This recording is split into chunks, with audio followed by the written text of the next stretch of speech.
رب، یہ صدقہ اللہ رب العزت کے غضب کو ٹھنڈا کر دیتا ہے. آدمی کچھ اعمال ایسے کرتے ہیں اللہ رب العزت غصے میں ہو جاتے ہیں، صدقہ نکالتا ہے اللہ کا غصہ ٹھنڈا ہو جاتا ہے. اور آپ صلی اللہ علیہ وسلم نے فرمایا کہ صدقہ ایسا ہے کہ اگر آدمی اللہ کے لیے صدقہ کرتا ہے صبح کو شام تک اللہ رب العزت اس کی حفاظت کرتا ہے. اور ہمیں جو شخص برابر زندگی میں صدقہ دیتا رہا، قیامت کے دن اللہ رب العزت اس صدقے کو سائے کی شکل عطا کر دے گا اور وہ صدقے کے سائے کے نیچے رکھے گا. اس وقت کا دن کا تصور رکھیے کہ سورج کہاں ہوگا، زمین کس چیز کی ہوگی، تپش کی کیفیت کیا ہوگی، اس وقت سائے کی کتنی اشد ضرورت ہوگی. یہاں 10 منٹ آپ باہر کھڑے رہیں دھوپ میں تو آپ سائے کی طرف آئیں. اس وقت کی کیفیت کو تصور کو چلتے کرو اور صدقے کے سائے کی کیا اہمیت ہوگی فرمائیے. تو یہ ہم رمضان میں کرتے رہے، غیر رمضان میں بھی ہے یا نہیں، اس کو ہم کو شروع کرتے ہیں. رمضان کے اندر ہم نے اپنے جسم کے جو اعضاء ہیں ان کو کنٹرول میں رکھا کہ میرے ہاتھ سے، میری زبان سے، میرے کان سے، میری آنکھوں سے اللہ کی نافرمانی نہ ہو جائے. یہ ہے نا زبان. ایک آدمی کے جو تکیہ کلام ہوتے ہیں گالی دینا، وہ تکیہ کلام والا بھی گالی سے رک جاتا ہے. جو ہی زبان میں آتی ہے پھر اس گالی کو پیچھے کر دیتا ہے، حالانکہ اس کی بات پہ گال ہوتی ہے لیکن وہ بھی رک جاتا ہے. اور یہ گال گلوچ تو ہے ہی کون سا، اس پہ تو اللہ رب العزت اتنے ناراض ہوتے ہیں، اتنے ناراض ہوتے ہیں کہ اگر کوئی آدمی کسی کو گال کے ذریعے ذلیل کرتا ہے. میرے آقا صلی اللہ علیہ وسلم میں 2 شخص ہوں.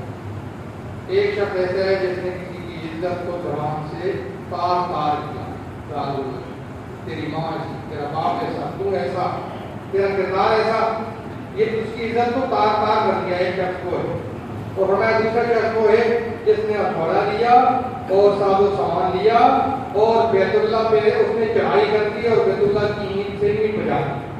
ہمیں دونوں بڑے دور ہیں، لیکن اللہ نے کبھی فرمایا یہ بیت اللہ کی اینٹ کو اینٹ سے بجا دینے والا کم مجرم اور کسی مسلمان کو گالی دینے والا بڑا مجرم. یہ مسجد ہے، بیت اللہ کی بیٹی ہے. کوئی آدمی اٹھ کر ہتھوڑا لے اور اس کی دیواروں پہ مارنے لگ جائے، توڑنے لگ جائے تو غیرت مند مسلمان اس دربان کو پکڑے گا، اس کو مارے گا، تدقوق کرے گا کہ تو اللہ کے گھر پہ حملہ کر رہا ہے. یہ ہو نہیں سکتا. میں اگر یہ کمزور ہوں اعمال کے اعتبار سے، پر میں اللہ کے گھر پہ حملہ کرنے کی امید نہیں. میرا ایمان مجھے تقاضا ہے کہ میں اللہ کے گھر پہ کسی کو حملہ کرنے کی اجازت کروں. اس پہ مرنا، اس پہ مٹنا شہادت سمجھتا ہے. تو یہ اللہ کے گھر کی بیٹیاں ہیں جس میں انسان کو غیرت آتی ہے. تو خود بیت اللہ اس پہ جو حملہ کرنے والا ہے وہ کتنا بڑا مجرم ہے، لیکن اللہ نے حقیقت فرمایا اس سے بڑا مجرم جو مسلمان کو گالی دیتا ہے، اس کی عزت کو تار کرتا ہے. تو یہ رمضان میں ہم نے زبان کو، اور اس سے بھی بڑا طنز، یہ طنز بھی گالی میں آتا ہے. یہ طنز کو آج ہم گالی نہیں سمجھتے. طنز ایک آدمی آیا بڑا کمزور ہے یا اس کا کوئی عیب ہے اور وہ کوئی کسی حساب میں آیا تو آپ کہتے ہیں آ گئے ہو، ایک تنزیہ آ گئے ہو، جس وجہ سے وہ بیٹھے ہوئے سمجھنے کے لیے آ گئے ہو، جو اس کو کہا کا مطلب کیا ہنسنے لگا. یہ طنز ہے. آپ صلی اللہ علیہ وسلم فرمایا ایسا طنز کرنے والا قیامت کے دن اس کی زبان کو کھینچا جائے گا، کینچوں سے کاٹا جائے گا، اس کو یہ جہنم کے اندر سزا. تو رمضان میں یہ اہتمام کیا ہے کہ زبان کو ہم نے لگام رکھی. غیر رمضان میں بھی یہ تبدیلی پائی ہے.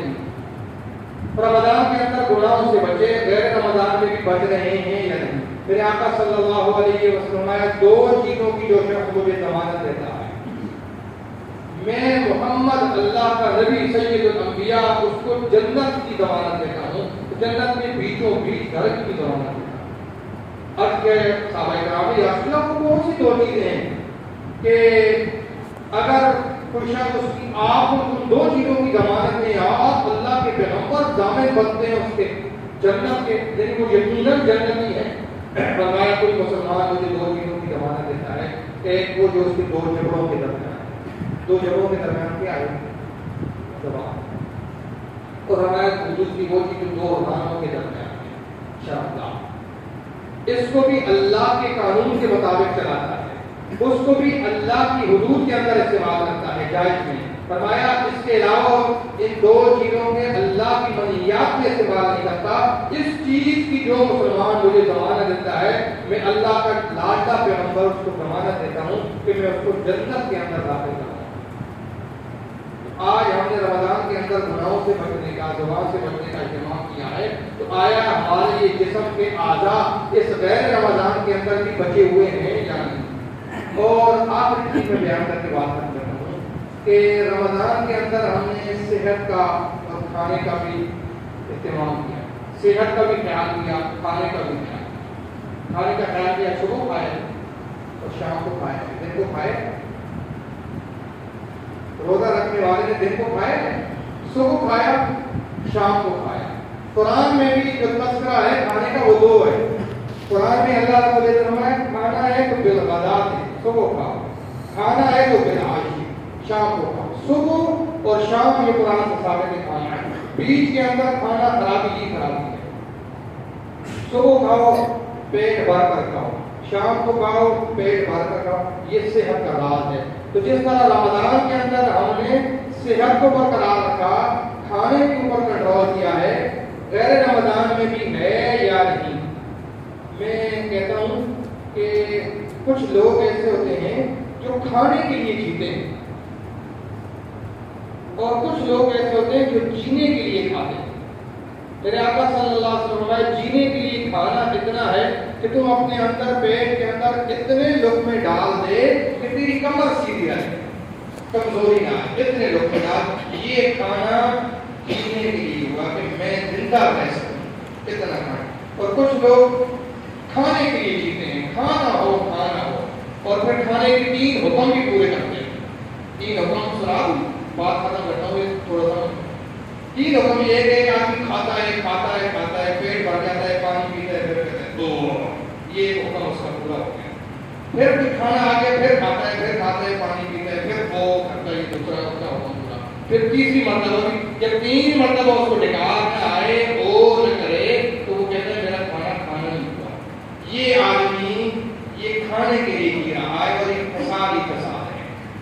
آپ فرمایا برتنوں میں سے سب سے برا برتن وہ ہے جس کو بھرا جائے اور فوراً خالی ہو جاتا ہے. فرمایا وہ پیٹ ہے، بھرتے ہو پھر خالی ہو جاتا ہے، بھرتے ہو پھر خالی ہو جاتا ہے. فرمایا یہ صحت کی خرابی کا راز ہے. جو آدمی تھوڑا کھاتا ہے اس کی صحت برقرار ہوتی ہے، جو آدمی زیادہ کھاتا ہے اس کی صحت خراب ہے، 100 بیماریوں کا شکار ہوتا ہے. تو یہ رمضان کے اندر اس کی بھی مشق کروائی گئی ہے اللہ کی طرف سے کہ صبح کھاؤ شام کھاؤ. آج ہم بھی صبح کھائیں شام کھائیں. یہ خواہشات پہ کنٹرول ہوتا ہے اور انسان پھر کبھی بھی شکوہ نہیں کرے گا کھانے کو کچھ نہیں.